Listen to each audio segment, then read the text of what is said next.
సాయంత్రం వేడివేడిగా ఏదైనా తినాలనిపిస్తే ఈ విధంగా ఎగ్ బజ్జీలు వేసుకోండి. వీడియోలోకి వెళ్ళే ముందు ప్లీజ్ ఒక లైక్ చేయండి, సబ్స్క్రైబ్ కూడా చేసుకోండి.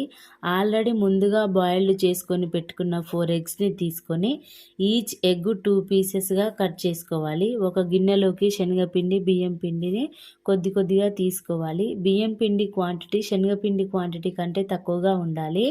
అందులోకి కొద్దిగా పసుపు, జీలకర్ర, వామ, కారం, ఉప్పు, గరం మసాలా తీసుకొని కొద్దిగా వాటర్ పోస్తూ కలుపుకుంటూ కొద్దిగా వంట సోడాను యాడ్ చేసుకోవాలి.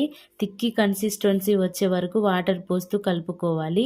ఇప్పుడు ఈ బ్యాటర్లోకి ఆల్రెడీ వేడి చేసుకున్న ఆయిల్ 1 టేబుల్ స్పూన్ యాడ్ చేసుకొని మొత్తం అంతా ఒకసారి మిక్స్ చేసుకొని కట్ చేసి పెట్టుకున్న ఎగ్స్ని ఒక్కొక్కటి ఇలా స్పూన్ కానీ చేయితో కానీ పిండిలో ముంచుకొని ఆయిల్లో వేసుకోవాలి. ఆయిల్ బాగా హీట్ అయ్యాక వేసుకోండి.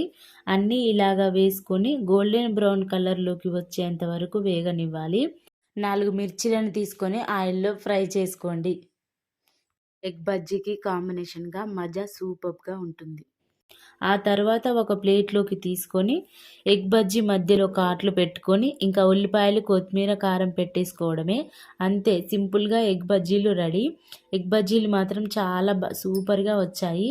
నా ఛానల్ లైక్ చేసి సబ్స్క్రైబ్ చేసుకోండి. రెసిపీ ఎలా వచ్చిందో కామెంట్ చేయడం మర్చిపోకండి.